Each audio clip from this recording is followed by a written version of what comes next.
El corazón, una guarida del mal. Sermón predicado la mañana del domingo 27 de enero de 1867 por el reverendo Charles Haddon Spurgeon. Porque del corazón salen los malos pensamientos, los homicidios, los adulterios, las fornicaciones, los hurtos, los falsos testimonios, las blasfemias. Mateo capítulo 15 y versículo 19. No podemos declarar con demasiada frecuencia e insistencia que la religión es un asunto del corazón. Un pecado que acosa al hombre es olvidar que Dios es espíritu y que la adoración que se le debe rendir tiene que ser de tipo espiritual.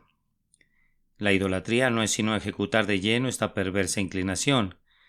En vez de adorar al gran invisible y ofrendarle el amor del corazón, el hombre erige un bulto de madera o de piedra, quema incienso y hace genuflexiones ante él y exclama: «Este es mi Dios».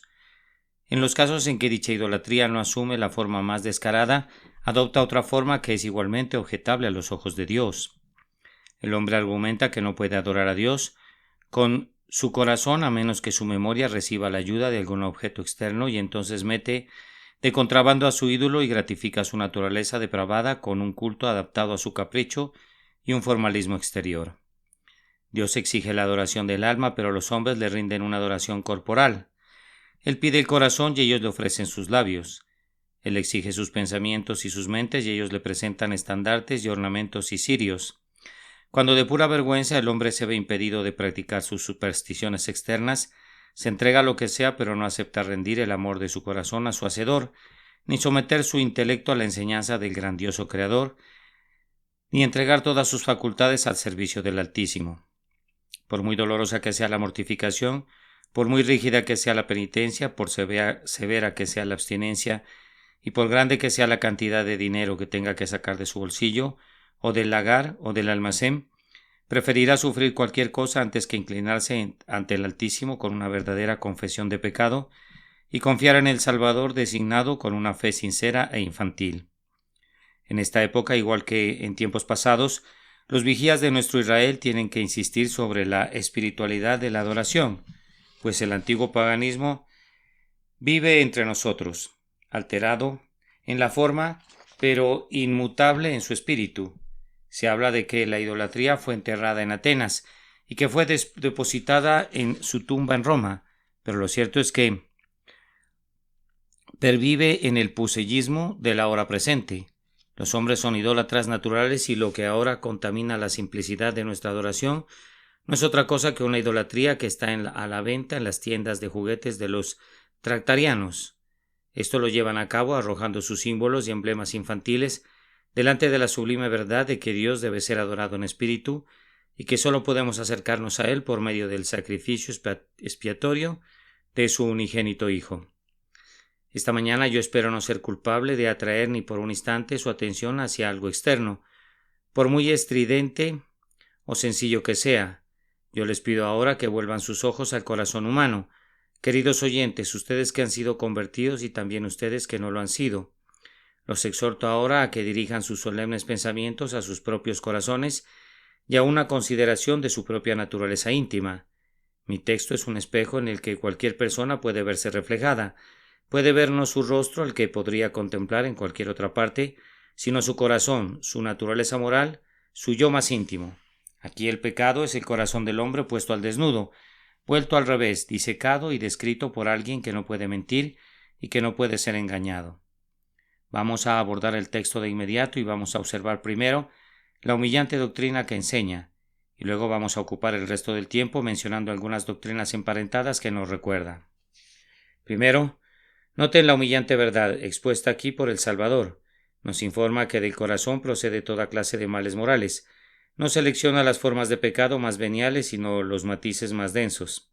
Adulterios, asesinatos y blasfemias no son palabras de significación común, sino que representan pecados de un tinte poco común.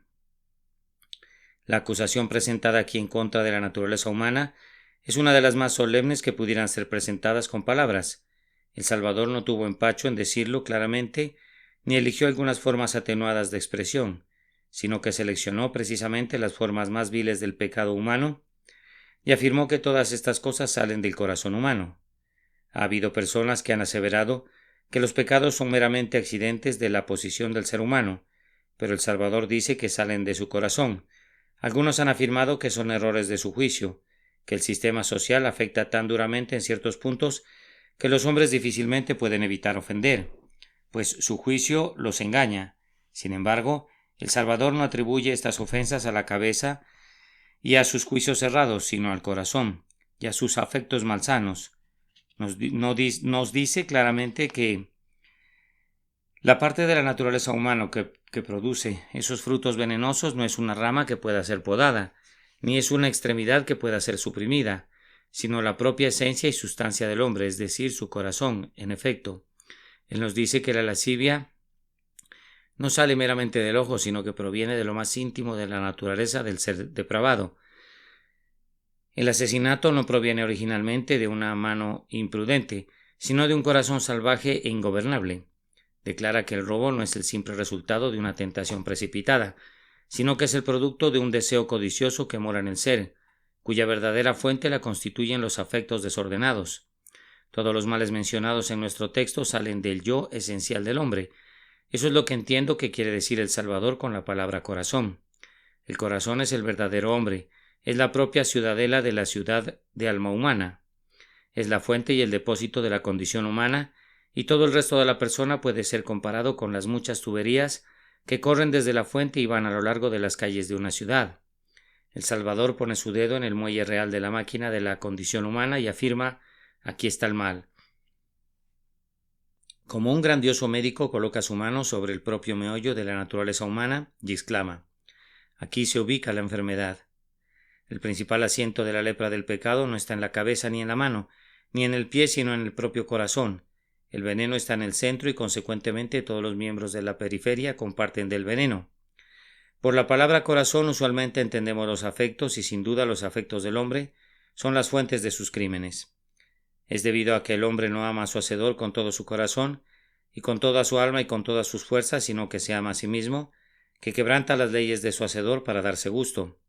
Es debido a que el hombre no ama lo que es recto y bueno y verdadero, antes bien se deleita en lo que es falso y perverso, que sus acciones se vuelven impuras.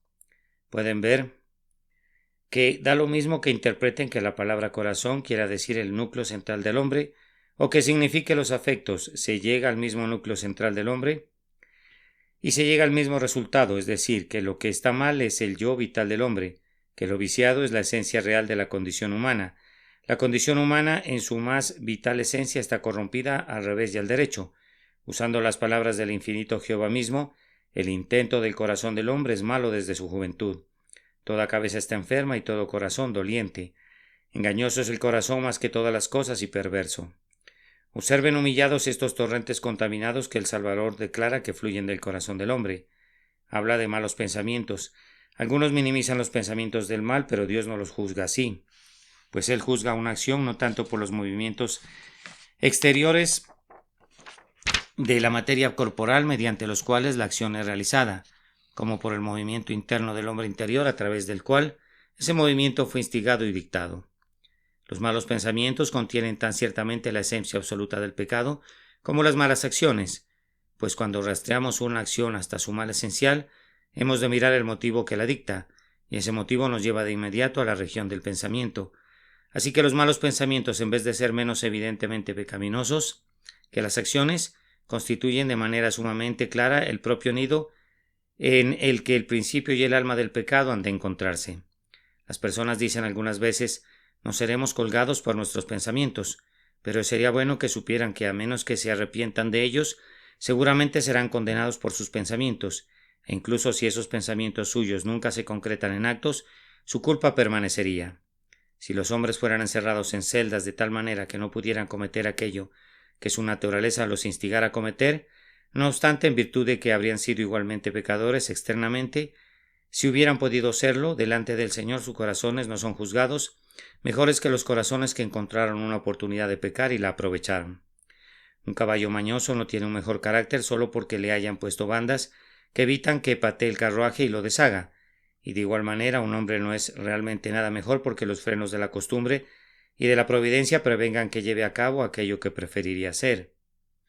La pobre naturaleza humana caída Encerrada tras las barras de las leyes y en la jaula del temor del castigo, sigue siendo una criatura temible.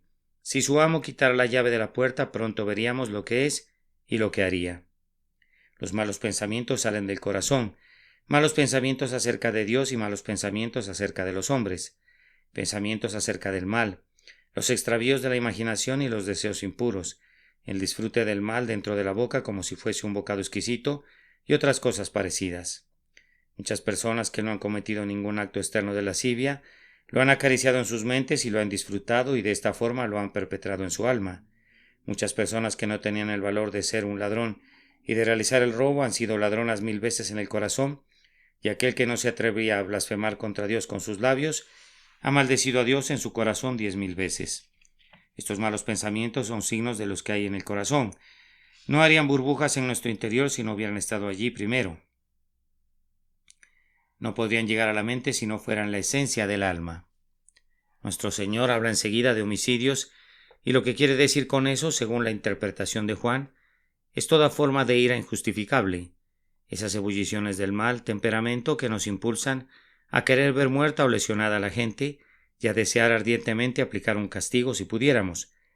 Están en la misma categoría que los homicidios. Los propios asesinatos surgen de las pasiones malignas del corazón humano. Si el fuego no estuviese allí, la tentación no podría soplarlo y convertirlo en flama. ¿Acaso no es debido a que el hombre se ama a sí mismo más que a sus vecinos que comete asesinatos? Para todos es claro que así tiene que ser. La falla de los afectos para trabajar con precisión es lo que conduce a los hombres a la comisión de este terrible acto.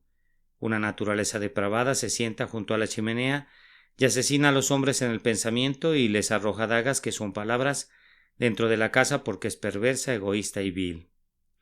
El inventario menciona enseguida actos de adulterio. Los hombres no caerían nunca en malignas concupiscencias si no fuera porque son apreciadas por sus corazones. Los hombres las siguen porque estas cosas son dulces para el corazón. Si el novillo toma agua es porque tiene sed. Si un hombre sigue un vicio es porque su alma lo anhela. Aquellos que nunca se entregaron a tales acciones pudieron haber meditado en ellas, y si ese fuera el caso, el corazón cometió inmundicia delante de Dios.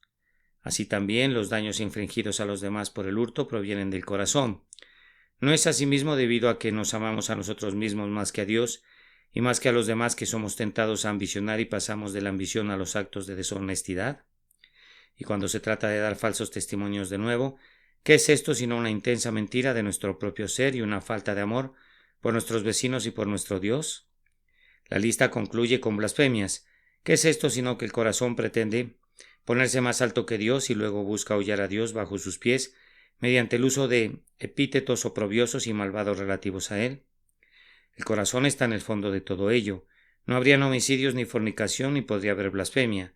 Si el corazón fuera puro y recto, si Dios fuera amado primero y fuera amado por sobre todas las cosas, estas ofensas no podrían ocurrir, pero el corazón es perverso y por eso se dan estas cosas. El Salvador no se detiene para demostrar que estas cosas salen del corazón. Él lo asevera y lo asevera porque es evidente en sí mismo. Si ven que algo sale, no les queda la menor duda de que antes estaba allí. El verano pasado observé unos avispones que volaban continuamente desde unos troncos podridos en mi jardín. Los veía entrar y salir constantemente de los troncos y no me pareció irrazonable concluir que se trataba de un nido de avispones. Yo supongo que esa es la inferencia que se le habría ocurrido a cualquiera. Si vemos que los avispones del pecado salen volando de un hombre de inmediato, suponemos que hay pecado en su interior. Observen aquel manantial, burbujea con agua fresca y transparente. ¿Acaso no concluyen que en algún lugar hay una reserva de esta agua de la cual brota? Si no concluyeran eso, serían tan irrazonables que podrían convertirse en blanco de la risa. Y cuando sabemos que todo tipo de malos pensamientos, homicidios y adulterios salen verdaderamente de los corazones de los hombres, no es de ninguna manera una conclusión difícil de creer que tienen que estar en los hombres, y ya que todos los hombres más o menos caen en estas exhibiciones de pecado, concluimos que hay en todos los hombres un gigantesco almacén de pecado, una secreta fuente de pecado, una masa de perversión interior de la cual procede la maldad. Si esto requiriera de una demostración, yo podría ofrecer unas cuantas observaciones y mencionaría que nadie necesita jamás ningún entrenamiento para cometer pecado. Aunque pueden existir escuelas de virtud, ciertamente no se necesita abrir una escuela para el vicio. Tu hijo tendrá malos pensamientos sin que lo envíes a una diabólica escuela de párvulos. mozalbetes que nunca han visto el acto del robo, niños que han sido educados rodeados de honestidad, serán encontrados culpables de pequeños robos desde muy temprana edad. La mentira y el falso testimonio, que es una forma de mentira, son tan comunes que tal vez encontrar una lengua que nunca haya dado falso testimonio sería encontrar una lengua que no haya hablado nunca. ¿Es esto producto de la educación o de la naturaleza? Es algo tan común que incluso en circunstancias en que el oído no ha oído nada excepto la más estricta verdad, los niños aprenden a mentir y los hombres aprenden a mentir y comúnmente mienten y les encanta contar una historia dañina contra sus semejantes, ya sea verdad o no, dando falso testimonio con una avidez que es perfectamente impactante. ¿Es esto un asunto de educación o se trata de un corazón depravado? Algunas personas inventarán intencionalmente una mentira calumniosa, sabiendo que no tienen que preocuparse de sus resultados, pues pueden colocarla en la calle y el primer transeúnte que pase la tomará y la alimentará, y la mentira será llevada triunfalmente alrededor del mundo, mientras que un trozo de verdad que habría honrado el carácter de algún buen hombre será dejado en el olvido hasta que Dios lo recuerde en el día del juicio. No necesitas nunca educar a nadie en el pecado. Tan pronto como el cocodrilo recién nacido abandona su concha, comienza a actuar igual que sus padres y a morder el palo que rompió su cáscara. La serpiente recién nacida se yergue y comienza a silbar. El joven tigre puede ser criado en la estancia de tu casa, pero muy pronto desarrollará la misma sed de sangre como si estuviera en la jungla. Así pasa con el hombre. Peca tan naturalmente como el leoncillo busca la sangre o la joven serpiente acumula el veneno. El pecado está tan inmiscuido en su propia naturaleza que contamina lo más íntimo de su alma. Peor aún, tenemos la certeza de que los hombres pecan bajo todas las circunstancias concebibles. Se ha oído mucho de novelesco sobre la naturaleza carente de sofisticación. Existía la teoría de que el salvaje sin educación veía a Dios en cada nube y le oía en el viento, pero cuando los viajeros salen a ver estos modelos de salvajes sin educación, comprueban cuán miserables especímenes de la humanidad son. Los propios filósofos, que una vez los exaltaron como verdaderos modelos, cambian de opinión y nos dicen que son un eslabón que conecta al hombre con el mono. En eso se convierte la naturaleza carente de sofisticación. La escoria del convencionalismo es suprimida, los trucos del comercio son eliminados y el hijo de la naturaleza es presentado desnudo y cuán hermoso niño es. Que quienes lo admiran vivan con él y vean si las propias bestias no se avergüenzan de él. El carácter del hombre incivilizado es generalmente tal que sería imposible que lo describiéramos a sus oídos, tan degradado y tan envilecido es el hombre salvaje. ¿No sería mejor, sin embargo, si fuera altamente educado? Yo supongo que no hubo ninguna nación de la antigüedad más altamente educada que la de los griegos, pero si se le da el crédito a la historia, el carácter privado de sus mejores filósofos, tales como Sócrates y Solón, estaba manchado con vicios que repugnan a la mente. En tiempos modernos ha habido una amplia prueba de que ni la ignorancia ni la instrucción son un freno eficaz para el pecado. El necio aprende el pecado sin un libro de texto y el estudioso lo aprende sin importar toda su erudición. Una de las naciones más educadas de los tiempos modernos es la India. ¿Y cuál es el carácter moral de la India? Quienes han estado entre los hindúes no se atreven nunca a contar todo lo que han visto, y los misioneros nos informan en un susurro que lo que han visto en los templos en los que los hindúes se congregan para adorar y donde seguramente los mejores aspectos de su naturaleza deberían ser vistos en la presencia de sus dioses, es tan completamente obsceno que es degradante para la mente saber que tal cosa existe. Sí, dices tú, algunas razas son depravadas lo mismo cuando son educadas bajo una cierta civilización, que cuando permanecen incivilizadas, pero ¿qué pasa en cuanto a la civilización cristiana? Bien, los así llamados cristianos son difícilmente algo mejor. Un hombre sin religión no es nada mejor que un hombre sin ella, a menos que la religión cambie su corazón y haga de él un hombre nuevo. El corazón bajo el abrigo de un cristiano no es tan vil como el corazón bajo la piel de oveja que cubre a un bosquimano a menos que la gracia lo hubiera renovado.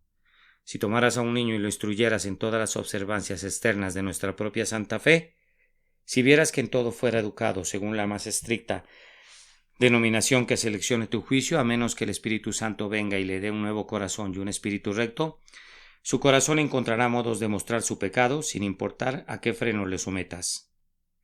Es más, ha sido notorio que algunas personas que fueron educadas con la rigidez puritana han sido las más malvadas en una etapa posterior de su vida, y quienes no lo han sido se han convertido en lo que es casi tan detestable, en hipócritas pretendientes de practicar una religión de cuyo poder real son desconocedores. Os es necesario nacer de nuevo es una verdad que es tan cierta en la choza de un hotentote como la es en medio de esta congregación, y tan cierto en el hogar de la piedad como lo es en el antro del vicio. En todas partes, aunque laves a la vieja naturaleza y la limpies y la vendes y la reprimas, y le pongas freno, sigue siendo todavía la vieja naturaleza caída, incapaz de entender las cosas espirituales. Podrías tomar al hombre y tratarlo como trataban antaño a los endemoniados. Lo podrías atar con cadenas, podrías intentar domarlo, pero cuando se levanta de nuevo el viejo espíritu, rompe las cadenas de la moralidad y sale corriendo a una forma de pecado u otra, ya sea hacia el exceso externo de sus pasiones carnales, o de lo contrario al igualmente vicioso exceso de la hipocresía, el formalismo y la presunción. Estas cosas pueden dar vigor a esta verdad seguramente. El hombre peca en todo lugar, de todas las formas, y lo que es peor, peca después de conocer la maldad del pecado. Así como la mariposa nocturna se dirige a la vela después de chamuscar sus alas, así el hombre volará al pecado después de conocer su amargura. Si se reformara en cuanto a un pecado, adoptaría otro, sin alcanzar ninguna mayor mejoría que el paciente de fiebre del Dr. Watts, quien dice: es un pobre alivio el que ganamos, cambiar el lugar pero conservar el dolor. Ellos hacen eso, tal vez renuncian a la ebriedad. ¿Qué pasa entonces? Adoptan la justicia propia. Si pudieras alejar a un hombre del vicio externo, ¿cuánto le habrías mejorado si siguieras viviendo en el pecado interno? Le habrías beneficiado en lo que a los ojos de los hombres concierne, pero no delante de Dios. Un hombre fue asesinado en Holborn Hill esta semana, y me he enterado de que no mostraba señal alguna de lesiones en su cuerpo. Fue aplastado entre un omnibus y otro vehículo y todas las lesiones sufridas eran internas, pero murió tan ineludiblemente como si hubiese estado lleno de moretones negros y azules o mostrara miles de cuchilladas. De igual manera, un hombre puede morir de pecados internos. No aparecen externamente por ciertas razones, pero morirá de su pecado de la misma manera, aunque sea interno. Muchos hombres han muerto por causa de hemorragias internas y, sin embargo, no hubo ninguna herida de ningún tipo que fuera visible a los ojos. Mi querido oyente, tú podrías ir al infierno, ya fuera muy bien vestido con los adornos de la moralidad o con los andrajos de la inmoralidad, a menos que el propio centro de tu alma y el meollo de tu ser sean conducidos a obedecer al Dios viviente. Él no te aceptará, pues no mira únicamente tus actos externos, sino la secreta lealtad de tu corazón hacia Él o a tu traición hacia Él. Además, el hombre no peca. Para concluir esta tremenda imputación en contra de la humanidad, el hombre no peca como resultado de un intelecto equivocado, sino como resultado de su vil corazón. Cuando un hombre peca por error y no sabe que es pecado, cuando peca pensando que está actuando bien tan pronto como llega a conocer su error, abandona con horror el pecado y vuela arrepentido hacia Dios. Pero los hombres nunca hacen eso naturalmente. El corazón natural del hombre, si descubre que el pecado es pecado, muy frecuentemente siente mucho más deleite en ello. Tal como dice el apóstol, que él tampoco conociera la codicia si la ley no dijera: no codiciarás. Nuestra naturaleza corrupta ama el fruto prohibido. Algunas personas no habrían querido trabajar los domingos de no ser que se les hubiera ordenado descansar. A muchos no les interesaría ir al Palacio de Cristal en cualquier día de la semana, pero ansían ir el domingo simplemente porque está prohibido. Algunos individuos son lo suficientemente haraganes el día lunes y lo convierten en un día santo, y sin embargo se oponen al descanso del día domingo con todo su poder. Es extraño que el hombre quiera poner límites a lo que Dios ha hecho del dominio común. El hombre y lo que Dios limita. El hombre quiere hacerlo del dominio público. Tan pronto como se le dice a un niño que no debe hacer algo, aunque nunca antes hubiera pensado hacerlo, en ese preciso instante quiere hacerlo. Así es nuestra naturaleza. Pero venido el mandamiento, dice el apóstol, el pecado revivió y yo morí. Esto no es culpa de la ley, sino culpa nuestra. El agua fresca arrojada sobre cal viva produce un calor de fuego. No es culpa del agua que se produzca el calor. Quien carga con la culpa es la cal. Entonces el propio mandamiento de Dios, que dice no harás esto o no harás eso, conduce al hombre al pecado y así demuestra la perversión innata y completa de la naturaleza del hombre. No me gusta, dice alguien, no me gusta que se hable tan mal de la naturaleza humana. ¿Y tú supones que a mí me gusta hablar así de ella? No es más agradable para mí de lo que es para ti. Bien, dice otro, pero yo creo en la dignidad de la naturaleza humana. Cree en ella, mi querido amigo, y tantéala y ponla a prueba si puedes. Nadie estaría más alegre que yo de ver alguna verdadera dignidad en alguien. ¿Pero por qué hablamos así? Bien, porque nuestra solemne convicción es que decimos la verdad. Nosotros hablamos así porque creemos que la palabra de Dios nos enseña eso, y además conocemos por una triste experiencia que si la acusación no fuera válida en cuanto a los demás, es verdaderamente cierta en cuanto a nosotros. Hemos sido preservados del pecado conocido y externo, pero tenemos que lamentar los terribles males de nuestro corazón y estando dispuestos a endosar la acusación y declararnos culpables personalmente, tenemos más confianza de ponerlo al frente y decir este es el caso de toda la raza humana, sin una sola excepción. Todos tienen que ser culpables delante de Dios. No hay ni un solo corazón que por naturaleza sea recto para con Dios. Tanto judíos como gentiles están igualmente bajo pecado. Todos se desviaron, a una se hicieron inútiles. No hay quien haga lo bueno, no hay ni siquiera uno. Ahora nos desviaremos para notar las verdades que están conectadas con este hecho humillante.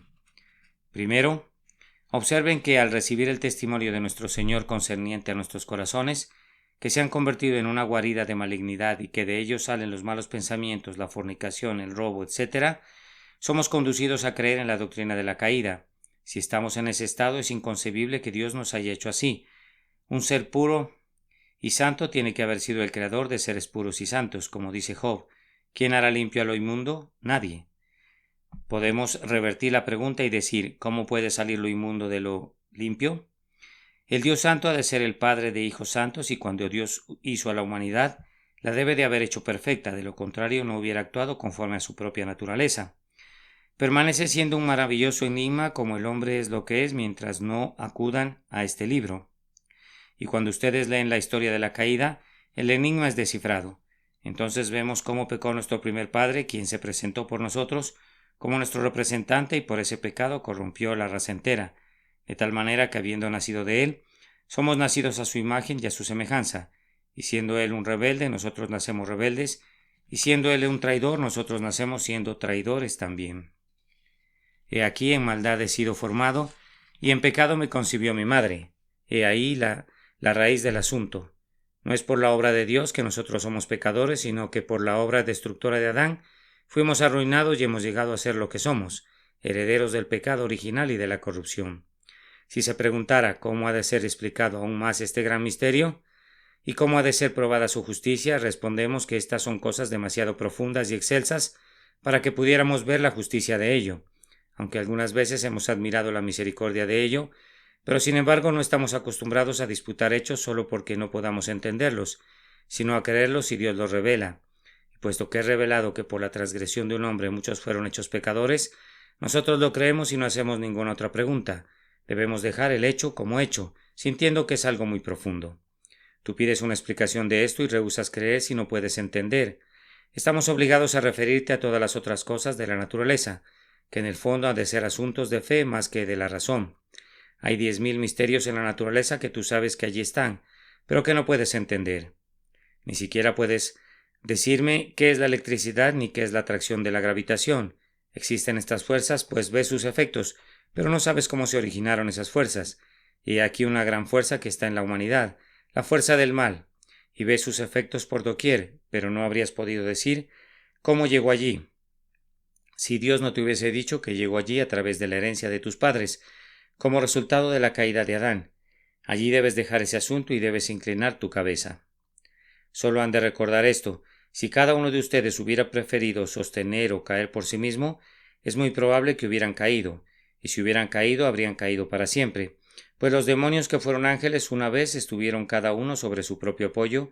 Por tanto, cuando los ángeles cayeron y se convirtieron en demonios, no podían ser salvados nunca y fueron dejados para perecer para siempre, pero debido a que nosotros caímos en otro y no caímos en primer lugar en nuestras propias personas, se hizo posible restaurarnos por los méritos de otro, y hemos sido restaurados en la persona del Señor Jesús, de tal manera que todo aquel que cree en el Señor Jesús es librado de la caída de Adán, y salvado por medio de los méritos del Señor Jesucristo.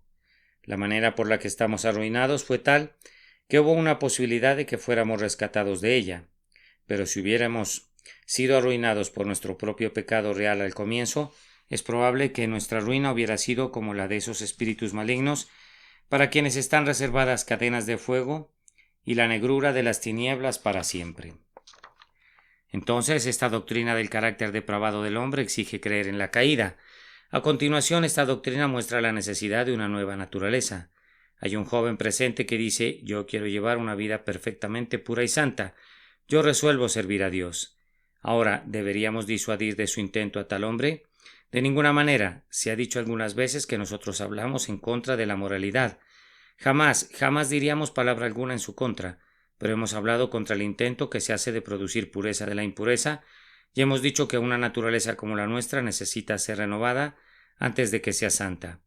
Se dirá que hablamos contra la navegación porque decimos que los barcos agujereados no son adecuados para navegar, pero no nos importa que los necios nos juzguen así. Por el contrario, sostenemos que estamos hablando a favor del verdadero arte de la navegación cuando le decimos al hombre que tiene su barco anegado en agua: debes buscar otro buque si quieres navegar en un océano turbulento. Joven amigo, tú deseas ser santo y puro, entonces recuerda que si tu corazón está lleno de robos, asesinatos, homicidios, adulterios y otras cosas, ellas siempre estarán buscando salir de ti en palabra y en acto, y tus máximos esfuerzos no serán capaces de refrenar completamente la salida de lo que está dentro, de conformidad a la palabra de Cristo. Sería mejor que, en vez de comenzar en tu propia fuerza, te detengas un momento y calcules el costo. ¿Qué pasa si puedes conseguir un nuevo corazón y un espíritu recto? ¿Qué pasa si esa naturaleza tuya pudiera ser cambiada? ¿Qué pasaría si el ser divino que hizo perfecto a Adán te hiciera de nuevo? ¿Qué pasaría si dejara caer dentro de ti una nueva chispa de vida de un orden más elevado que el que posees ahora? Entonces tendrías una naturaleza tan inclinada a la santidad, así como tu naturaleza actual tiende al pecado. Entonces, por la fuerza de una nueva naturaleza, irías en pos de lo que es recto, así como ahora vas naturalmente en pos de lo que es malo. Oh, dices tú, ¿es posible eso? Posible. Es el Evangelio de nuestra salvación. Nosotros les decimos que el que cree en el Señor Jesucristo será salvo, y el proceso de salvación consiste en parte en la implantación de una nueva naturaleza. Al confiar en Jesús llegas a amarle, y el amor hacia Él, por el poder del Espíritu Divino, se vuelve una pasión dominante, un nuevo corazón por medio del cual combates contra tus viejas pasiones, las pisoteas bajo tus pies y las doblegas.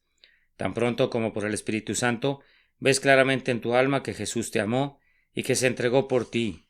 Tu corazón canta: ahora por el amor llevo su nombre. Lo que era mi ganancia, ahora lo considero mi pérdida. Mi antigua altivez ahora llamo mi vergüenza. Y clavo mi gloria a su cruz. Entonces tienen un nuevo objeto de su amor.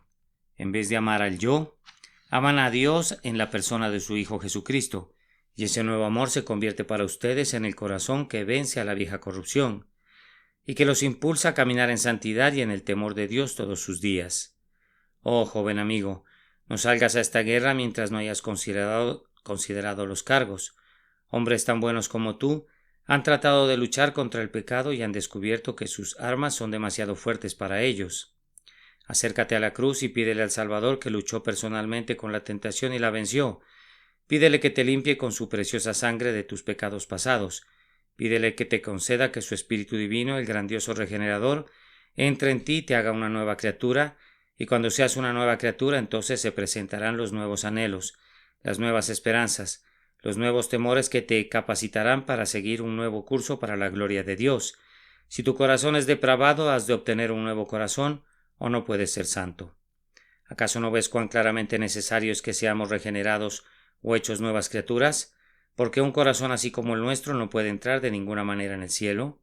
Si el corazón es naturalmente una gran barraca del mal, una suerte de Tebas con 100 puertas desde las cuales los guerreros negros del pecado surgen continuamente, ¿cómo podría una abominación como esa pasar jamás a través de las puertas de perla y estar donde Dios está delante del trono?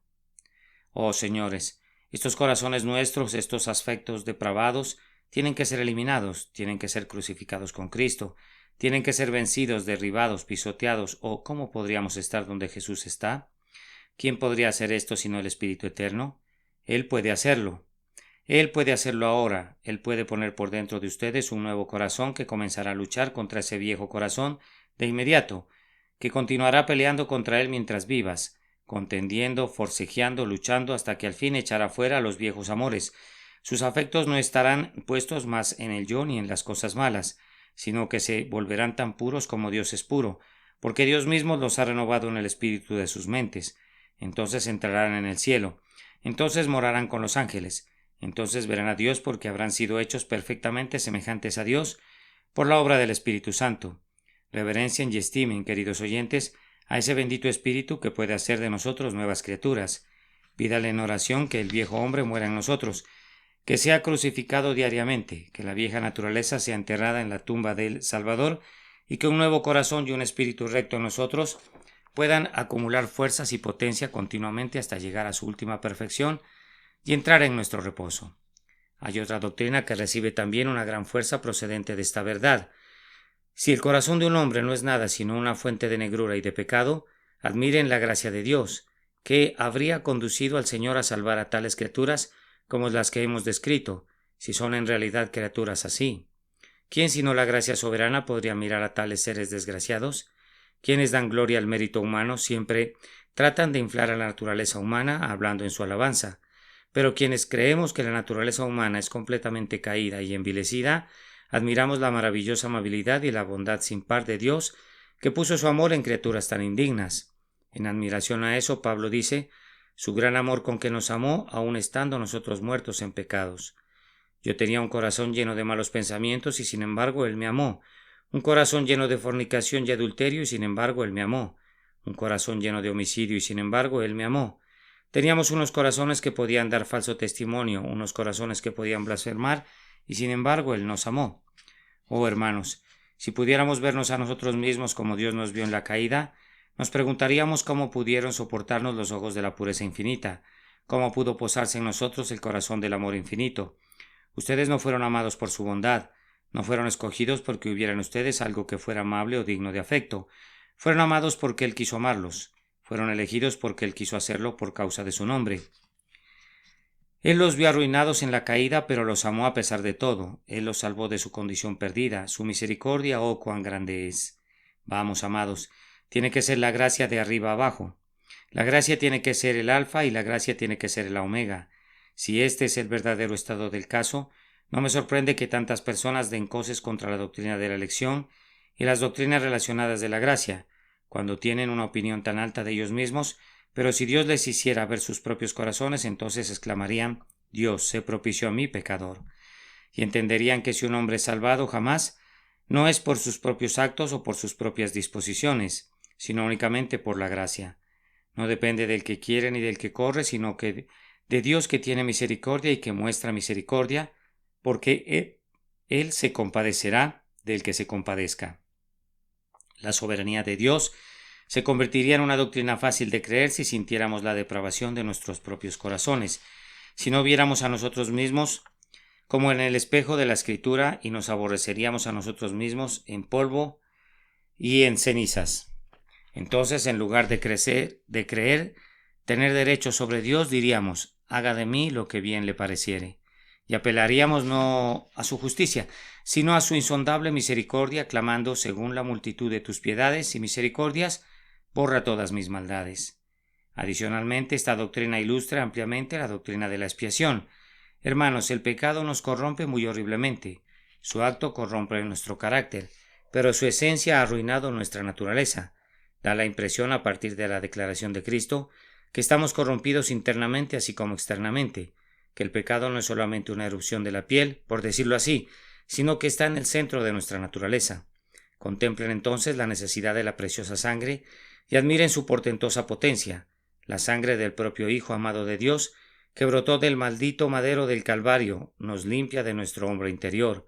Oh sangre incomparable, oh maravillosa purificación, ven a ella, pecador. Aunque tus pecados sean como la grana, serán como blanca lana, y aunque tu propio corazón sea más rojo que tus acciones, Él puede limpiar tu corazón así como tu vida. Cristo puede limpiar la fuente y también la corriente. Él puede quitar la lepra externa y sanar también la lepra interna. Él arranca la raíz y la rama.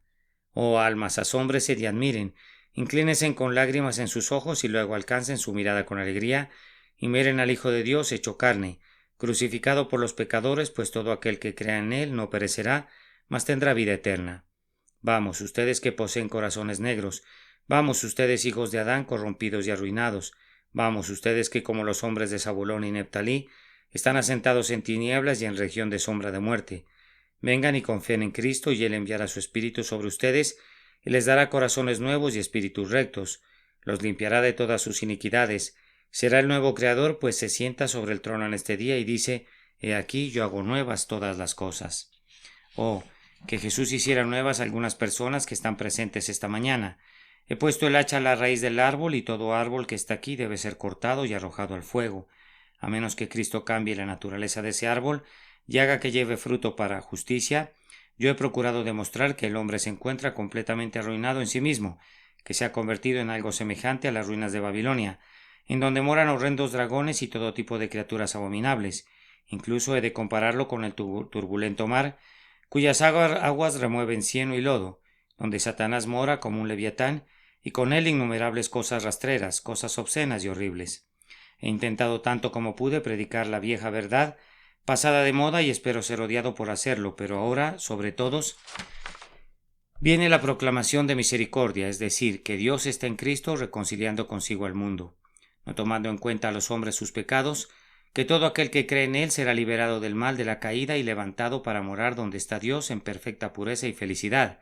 Qué portento es esta preciosa misericordia, que una guarida de dragones se convierta en un templo del Espíritu Santo. Qué portento es que el corazón a través del cual la blasfemia despotricó se convierta en un alma en la que reina la gracia, que la boca profana se convierta en el órgano del cántico santo. Oh, cuántos miles de maravillas, que ese negro montón de la naturaleza, ese estercolero del corazón, se ha hecho puro como alabastro, resplandeciente bajo la santa luz y brillante con el cielo, refulgiendo como oro puro, semejante a vidrio transparente, y que el Espíritu Santo mismo se digna morar donde moró el diablo. ¿O ignoráis que vuestro cuerpo es templo del Espíritu Santo? ¡Qué portento! Una vez nuestros cuerpos fueron templos de la lujuria, de la ira, del lenguaje sucio, de la blasfemia, y sin embargo pueden ser, y confío que ya lo sean, los templos del Espíritu Santo. ¡Oh, maravilla, maravilla! Bendigamos a Dios y pidámosle que comprobemos en nosotros mismos este asombroso milagro, para alabanza y gloria de su gracia, con la cual nos hizo aceptos en el amado. Amén. El corazón, una guarida del mal.